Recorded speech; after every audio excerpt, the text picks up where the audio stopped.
Damai sejahtera untuk kita semua. Saudara-saudari terkasih, hari ini Kamis 2 Mei 2024, peringatan wajib Santo Athanasius, Uskup dan Pujangga Gereja. Bacaan Injil diambil dari Injil Yohanes bab 15 ayat 9 sampai ayat 11. Seperti Bapa telah mengasihi aku, demikian juga aku telah mengasihi kamu. Tinggallah di dalam kasihku itu. Jikalau kamu menuruti perintah-perintahku, kamu akan tinggal di dalam kasihku, seperti aku menuruti perintah Bapakku dan tinggal di dalam kasihnya. Semuanya itu kukatakan kepadamu, supaya sukacitaku ada di dalam kamu dan sukacitamu menjadi penuh. Demikianlah sabda Tuhan. Berbagi kasih Tuhan. Jika kamu melaksanakan perintah-perintahku, kalian akan tinggal dalam kasihku. Saudara-saudariku terkasih, apa-apa saja perintah ini? Perintah yang utama dan paling utama adalah kasih persaudaraan. Kristus ingin agar mereka melaksanakan perintahnya, mengasihi satu sama lain sebagaimana Dia mengasihi mereka, para muridnya. Maka para muridnya hendaknya bersatu seutuhnya di antara mereka dan serentak juga bersatu dengan Bapanya. Saudara-saudaraku terkasih, misalnya dalam hidup di komunitas Kristiani, baik sebagai pengurus lingkungan, stasi, paroki, sebagai umat beriman, sebagai pastor, frater, biarawan-biarawati, tahu mencari dan menemukan sabda Yesus sebagai dasar dan inspirasi dari aksi dan kegiatan karya-karya mereka.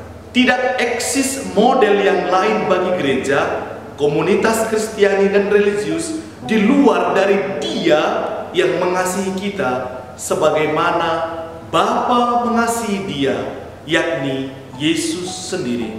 Kasih persaudaraan yang kita wujudkan dalam persaudaraan di tempat kita bersumber pada kasih Bapa kepada kita dalam diri Yesus Kristus. Kita semua yang hadir dan berada di tengah keluarga, komunitas, dan di tempat tugas kita bertanggung jawab untuk mengenal kasih Yesus dan mengembangkannya dalam hidup sehari-hari.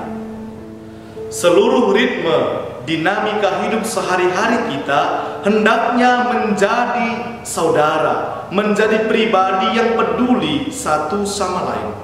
Satu kata yang penting adalah solidaritas. Solidaritas yang artinya hanya memberi.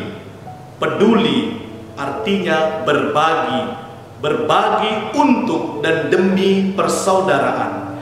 Dan sikap solider ini harus berdasar pada kasih akan Bapa yang tampak dalam diri Yesus Kristus Putranya. Sebagaimana Bapa mengasihi aku, demikian juga aku mengasihi kamu. Tinggallah dalam kasihku. Aku telah memilih kamu supaya kamu pergi dan menghasilkan buah, dan buahmu itu tetap.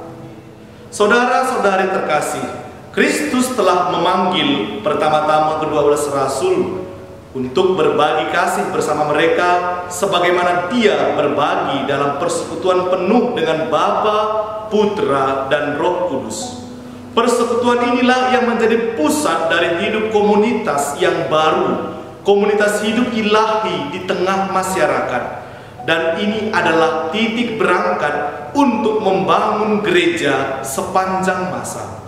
Saat ini Kristus memanggil kita sebagaimana Dia telah memanggil para rasul untuk membuka hidup kita bagi yang lain dengan rahmat yang telah kita terima, dan mengenal rahmat itu sebagai pemberian untuk kita bagikan dalam kehidupan kita sehari-hari. tidak saja menyingkapkan misteri agung Tritunggal dan berbagi dalam persekutuan kasih antara pribadi-pribadi ilahi, tetapi mengundang kita untuk hidup seturut identitas Tritunggal yang berbagi dalam persekutuan, yang menuntun kita untuk melupakan diri kita sendiri agar dapat memberi seluruhnya pada yang lain. Maka dari itu, tempat pertama bagi kita untuk berbagi rahmat Allah yang ada pada kita masing-masing saat ini adalah persaudaraan Kristiani dan Injili. Tentu masing-masing kita yang berada di tengah keluarga, komunitas di mana kita berada, harus sadar akan tugas dan tanggung jawab masing-masing.